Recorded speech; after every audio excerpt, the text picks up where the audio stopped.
Good morning, South Park. It's your boy Anderson here, coming to you live on Tuesday, January the 27th. It is a balmy 6 degrees outside, freezing cold. That's why your boy's wrapped up, got the bald head warm, got the snuggie, I'm snuggled up. And we're going to go ahead and review some lessons. Number one, hopefully everybody enjoyed their weekend. And I know everyone had some fun in the snow. Hopefully your families are safe. To all my young men, step up around the house. Make sure that you're doing your chores. And make sure you help shoveling the snow outside. Make sure you take care of all your older neighbors around. And be a good man. I try to teach you guys that all the time in school. Words mean a lot, but actions mean even more. And hopefully, you see what I do to try to help out around the school. So you should do the same. All right. Get your notes ready. What we're going to be talking about today is what is a geothermal feature. What is a geothermal feature? So go ahead, put that down in red. We're using permanent marker. Moms and dads, I'm sorry I did not say good morning to you guys. How you guys doing? What is a geothermal feature? All right, here we go. One geothermal place that people love to visit is a place called Yellowstone National Park. Yellowstone National Park. Now, the very first thing that I want to do is I want to change this in to that my LSU purple. Good morning, Blythe. How you doing, darling? I'm going to change that to that Yellowstone purple. All right, that LSU purple. Now, if you've ever had the chance to, moms and dads, take your kids out west to Yellowstone. Absolutely phenomenal. I know I tell you a lot of places to visit. Yellowstone, massive, beautiful. It's just one of those places that you have to visit that you don't think that actually exists in the world till you go there. All right. So after you put down a geothermal place to visit, it's called Yellowstone. What I want you to do is go ahead and put a picture of Yellowstone. Just go into the picture right here, if you guys remember how to do that, and insert a picture. Now, I remember lately, for some reason, we were getting those triangles. Just keep finding it, keep finding a picture that does not have that restricted code on it, and just add it into your notes. All right, I'll wait a couple minutes. A little iced tea action there. All right, next thing. Yellowstone National Park. You know what? Is located in Wyoming, Montana, and Idaho. Now, the majority of it, everybody, is found in Wyoming, but you'll find a small part of it in Montana, and the southern side of Yellowstone you can find in Idaho. This park is famous for its wildlife, including buffalo, bison, elk, wolves, and grizzly bears. So I'm going to put this in my purple, my LSU purple. And you know what? I'm also, because I have a feeling, if I remember correctly, that is on the test and the states that you'll find them in. Wyoming, Montana, and Idaho. All right. Yellowstone National Park is located in Wyoming, Montana, and Idaho. The majority of it you will find in Montana. All right.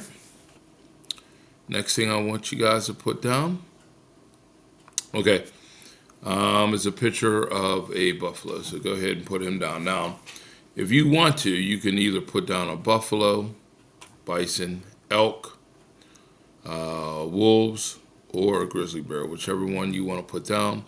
I believe when I made these, I went with a buffalo just because of the South Park and a buffalo park over there. But if you want to put a wolf down, I totally understand. All right. This park also has many geothermal features. Now, geo means ground, thermo, warm. So there's actually places in Yellowstone that have warm water around it. So it could be negative with the wind chill, let's say negative 30 below. But there's water that's boiling because it's that hot. And here's a picture of one. So right after this, this park also has many geothermal features. You know what? I'm going to change this to type in Yellowstone.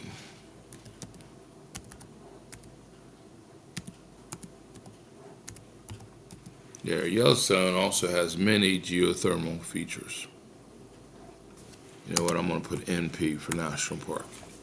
Yellowstone National Park also has many geothermal features. And I'm just going to go ahead and put this in our purple. Once again, if I'm going too fast, just pause it and play catch-up ball. All right?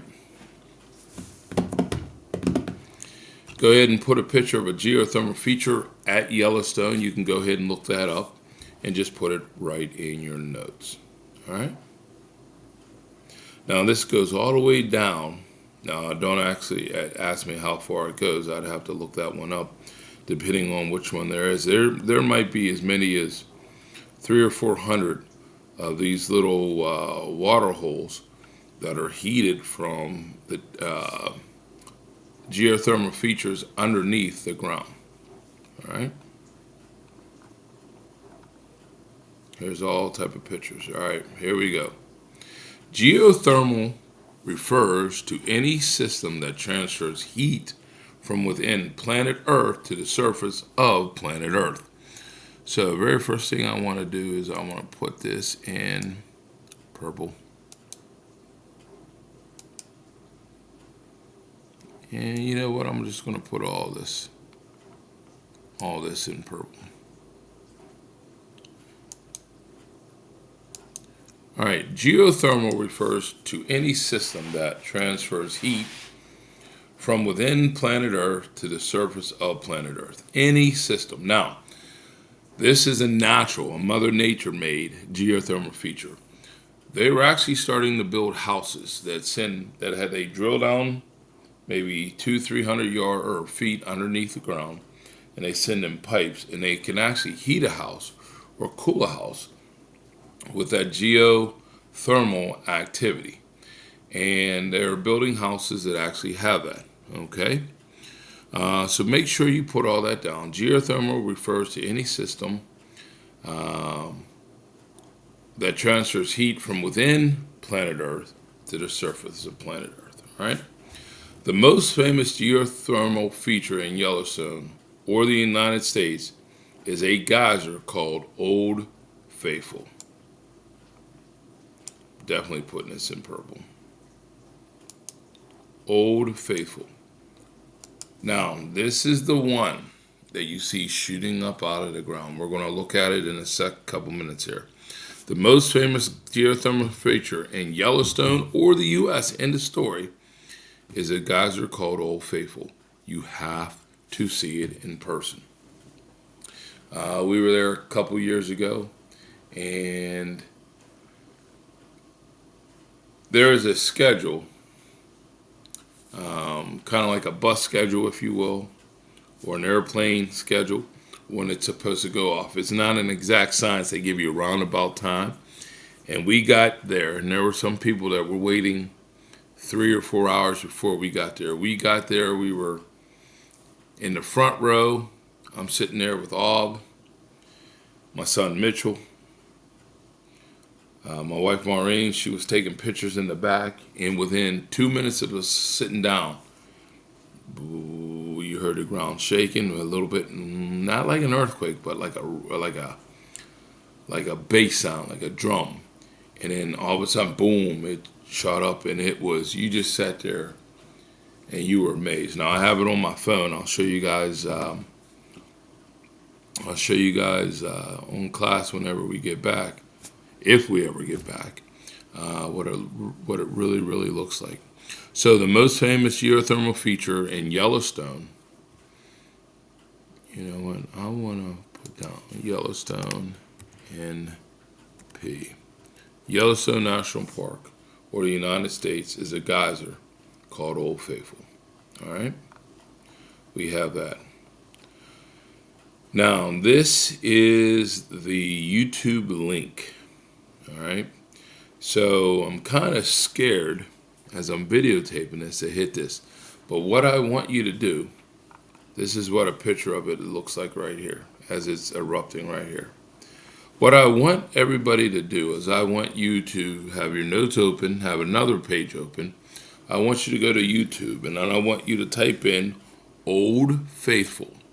So here's how you spell it, Old Faithful, and then you're going to find that link. Remember, you find a link on YouTube, Control C, or find a link on YouTube, let it play up at the title up here. Up here, it's going to show up. You're going to highlight it all. Then you're going to hit Control C. Control C. And then once you highlight it, then I want you to go to your pages with your notes and hit Control V. Go ahead and do that real quick. I'm going to try to find that picture of Old Faithful. Here we go. Let me see if I can find it. You guys do that. See, it's like we're together. Everybody, we're together.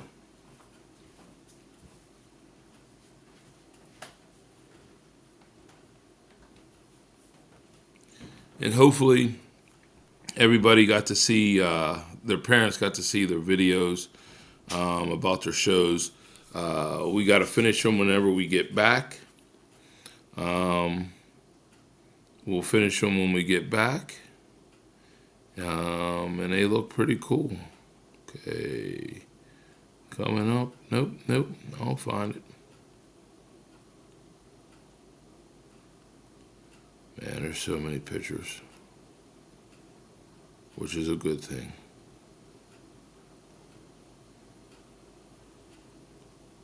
All right, Alberta, Canada. It's coming up. Whale watching. Mount Rainier, Seattle,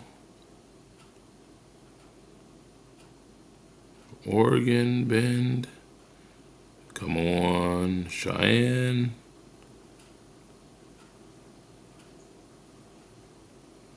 it's in here someplace. Wyoming, University of Wyoming, because Mitch was going to go there. He was going to go there before. Oh, here she comes. All right, here it is. All right. You can see, hang on. You can see them here. See my children right there? Oh, here it is.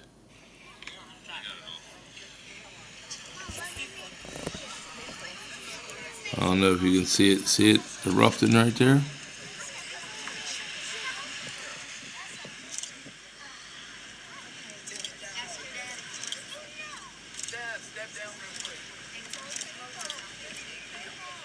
Awesome. Absolutely awesome. Moms, dads, please take your kids there if you ever have the opportunity. Or my little babies, when you get older with your own families, make a trip. Trust me, make a trip. So we have these geothermal features that erupt from underneath the ground, and they push hot water up. Steam. The steam raises the temperature of the groundwater, and the groundwater actually erupts, and it's fantastic. There it is. All right. So hopefully you put that video in there. Once again, I'm kind of scared to play it because I don't want to mess up the video that I'm making for you guys today. All right. And Old Faithful. So just add a couple pictures. Old Faithful geyser. There's a hotel there's a hotel maybe 300 yards from it. It's super expensive, and it's already been rented out. I guess this is 2026. I guarantee it's already rented out for 2028.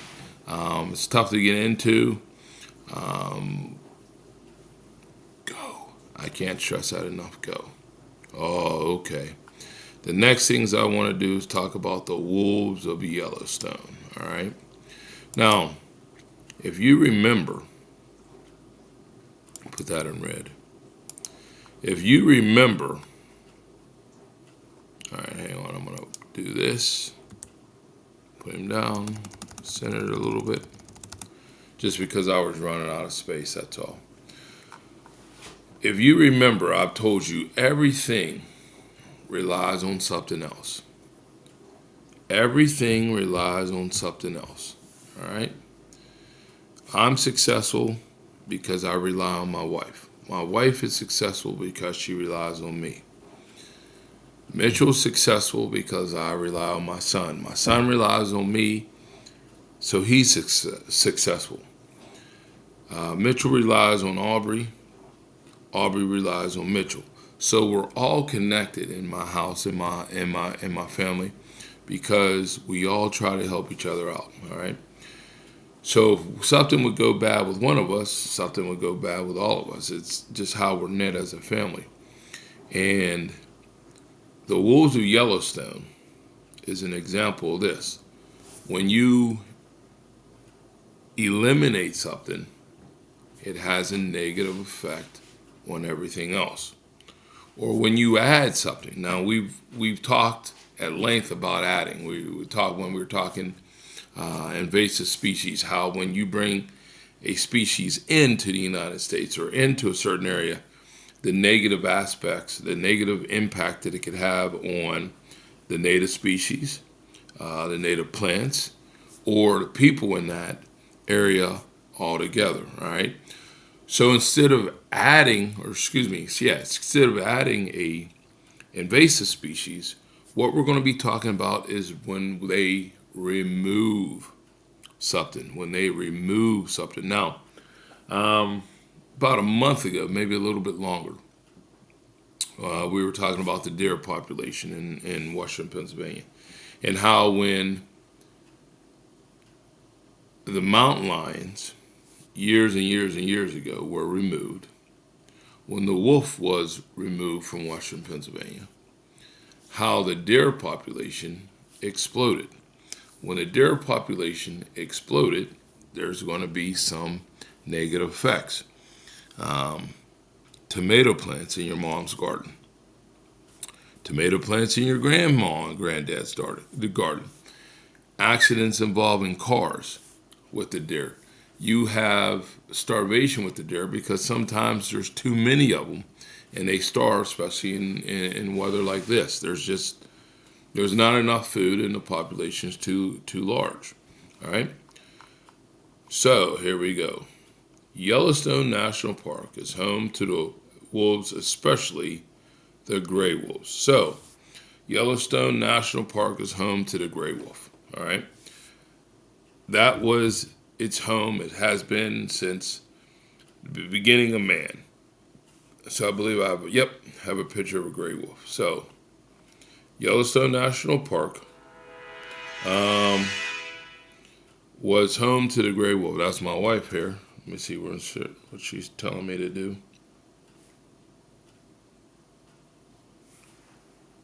All right. So Yellowstone was home to the gray wolf. All right. So here's a picture of a gray wolf. So go ahead and put that down. All right. Now sometimes gray wolves are actually black. It's just a common name for them. All right.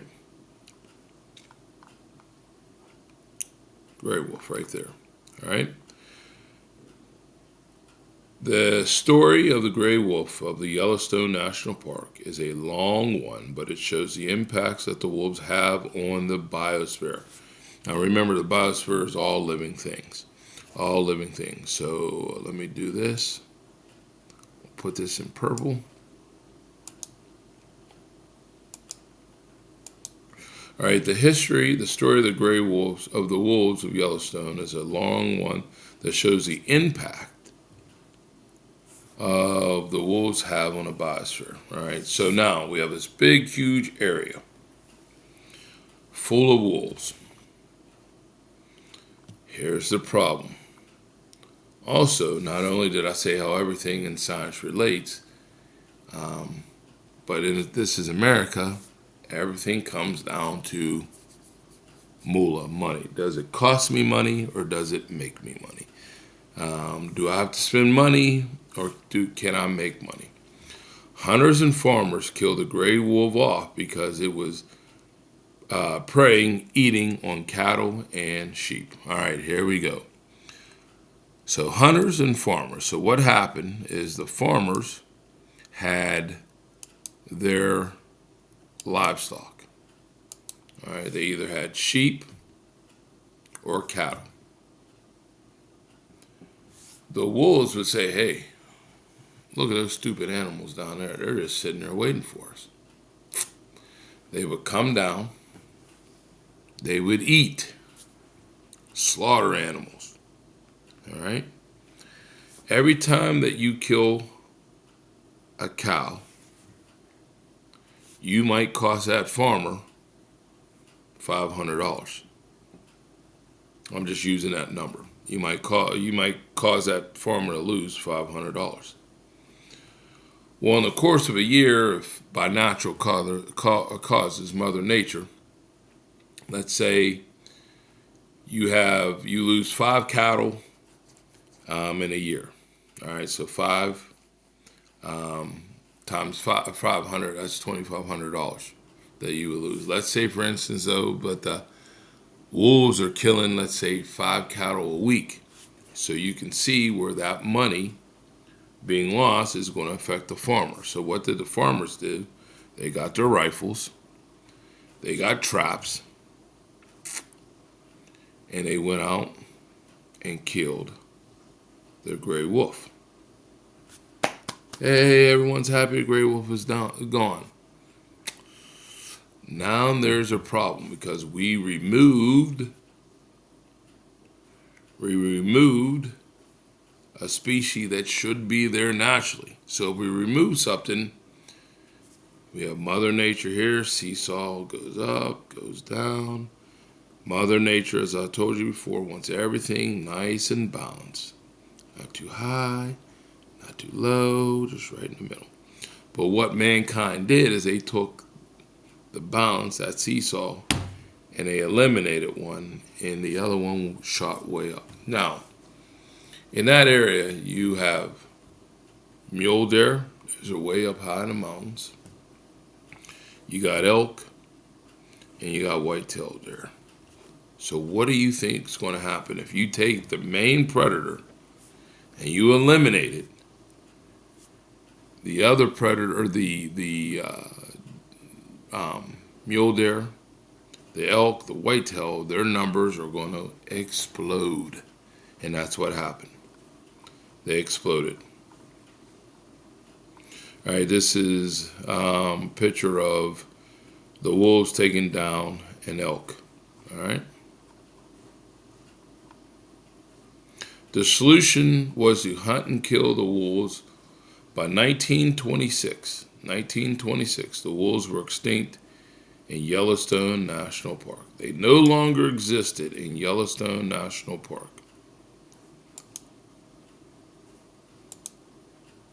So 100 years ago, they were gone. 100 years ago. How fitting. 100 years ago. This is 2026. In 1926, they were gone. They were gone. All right. The removal of the wolves from Yellowstone National Park lasted about 70 years. During this time, ecologists, and remember we said ecologists are men and women, scientists, who studies the effect of all living things on each other. They study the ecology of an area, studied and collected data on how the removal of the wolf affected Yellowstone in a negative way. I'm going to definitely put this in purple. All right, so moms and dads, kids at home. So farmers move in, they bring their cattle. Cattle make money because there's plenty of area to graze. Sheep farmers come in. Sheep farmers let their cattle, or will let their sheep graze. Unfortunately, the wolf said, hey, there's free meal, cost the farmers money. Farmers hired hunters, trappers, they went out, they killed all the wolves. They were extinct by 1926, 100 years ago, they were gone. All right. The removal of the gray wolf from Yellowstone National Park lasted about 70 years. So what happened? Uh-oh. By removing the wolves from Yellowstone National Park, farmers and ranchers removed the top predator. By removing the wolves from the ecosystem of Yellowstone National Park, Mother Nature was out of balance. Here we go. You know what? I'm going to do this just so it's all on one page. By removing the wolves from Yellowstone National Park, farmers and ranchers removed the top predator. Hey, we want to get rid of this animal. We want to get rid of this animal. They said, okay, but by doing that, by removing wolves from Yellowstone National Park, Mother Nature was out of balance. The elk herds increased dramatically, causing much damage to plants, shrubs, and trees. Because what are elk going to do? They're going to eat. They're going to eat. So, once again, elk, wolves. Elks. Hey, there's too many wolves. We're going to cut down on the elk population, Mother Nature says. Mother Nature, oh, there's too many elk. The wolf population shoots up. It's a balance. Notice how I have Mother Nature in these big letters. Do me a favor, put yours like that. By removing the wolves from Yellowstone National Park, Mother Nature was out of balance. The elk herds increased dramatically and caused much damage to plants, shrubs, and trees.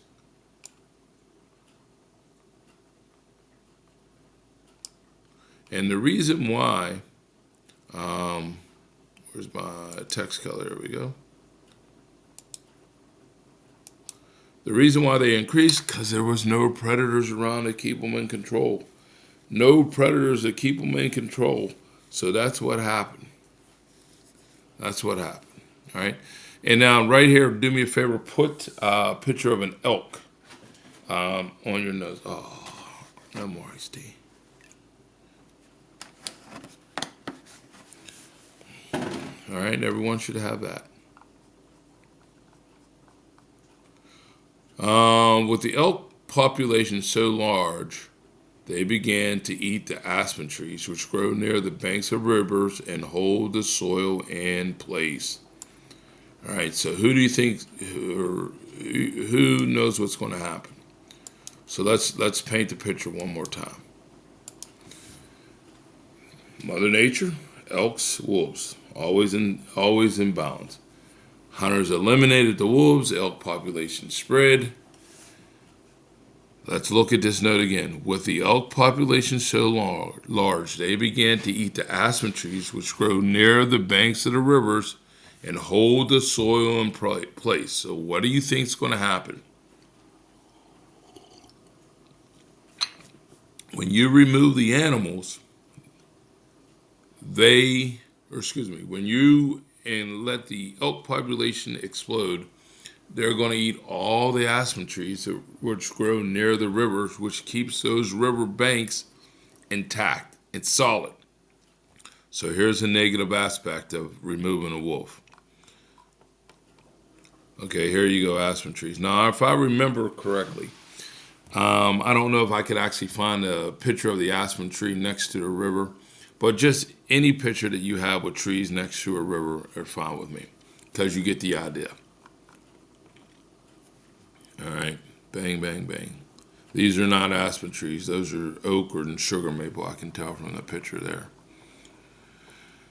Uh-oh, here we go. Because there were no aspen trees, erosion took place at an alarming rate, causing much more geosphere destruction.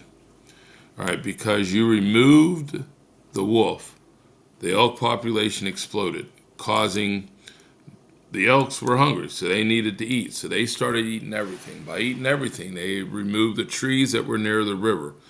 The trees that were near the river stopped erosion, helped control erosion.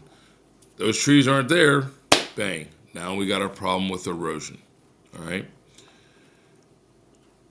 Ecologists were shocked and amazed that the removal of one animal, the wolf, could have such a negative aspect on the biosphere, hydrosphere, that's the water, and the geosphere. All right. For some reason, that's a little bit smaller than what it should be. So we'll just put it right there. Should be good. 15. What's this one right here? 15, yeah.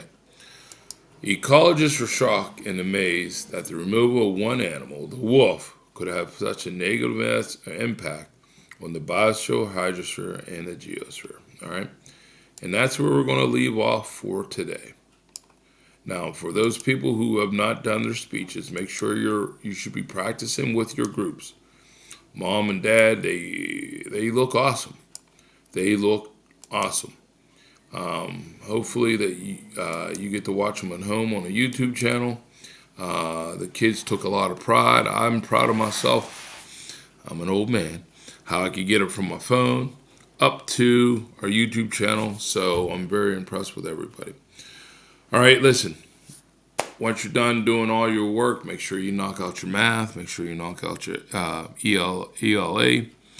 Make sure you do your social studies. Watch over my notes. Put them in there. Practice your speeches if you're not done. All right?